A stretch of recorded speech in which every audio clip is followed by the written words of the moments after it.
আদিম পাঠাগারের জিম্মাদার অত্র জামিয়ার সুনামধন্য মুহাদ্দিস হযরত মাওলানা হাফিজউদ্দিন সাহেব হাফিজাহুল্লাহ এবং এই কবিতাটি বিদায়ী কাফেলাদের হাতে তুলে দেওয়ার জন্য হুজুরকে সবিনয়ভাবে অনুরোধ জ্ঞাপন করছি।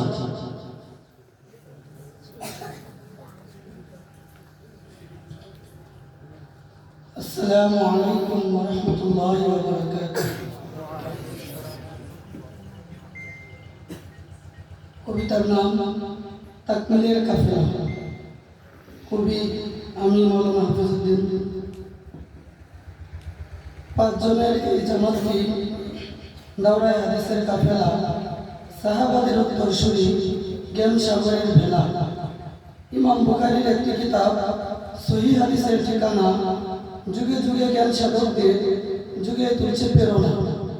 দুই খণ্ডের এই কিতাবটি পড়িয়েছেন তিনজনা। প্রথম খণ্ড মুফতি শফিক জামিয়ার যিনি মুহতামিম, তার মুখে শুনতে পাই মুয়াত্তা মালিকের ওই হাদিস। দ্বিতীয় খণ্ড সাইকুল হাদিস আব্দুর রব নাম কিতাব। তৃতীয় জনের নামটি বাকি সানাউল্লাহ চাকদানি, তার মুখে শোভা পাই তিরমিজি আউয়াল সানি।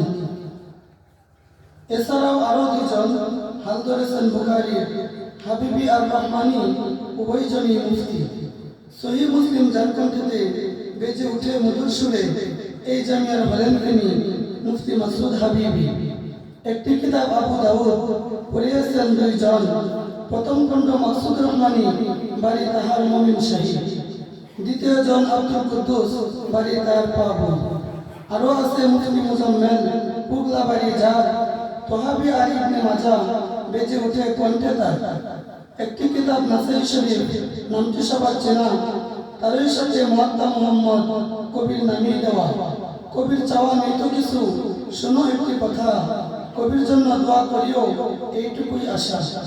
ছাত্র ছিল পাঁচজন, সবাই আহলে দিল।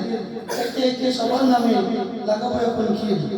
দিলুর আর উমর ফারুক লেখাপড়ায় ভালো, তাই তো বলি সারা বিশ্বে জালো জ্ঞানের আলো। সকল কাজে তাকালো ফকির চন্দনের ফুরকান, কোনো কিছু বাদ পড়ে না ভালো মেজাজ তার। সবুজ শ্যামল সাতোয়া গ্রামটি 5 কাঠার পরে মুজাহিদুল মাকি নিয়ে সেটাই জান্নাত করে। দিলুর আর শামীম আহমদ সিদ্ধ স্বভাবের মানুষ, রূপ সৌন্দর্যের মায়া জালে হারে না কিন্তু হুশ। আরো আছে ইব্রাহিম নল্লাপাড়ার ছেলে, মাঝে মাঝে ইমাম হয়ে যায় নিজ কর্ম ফেলে।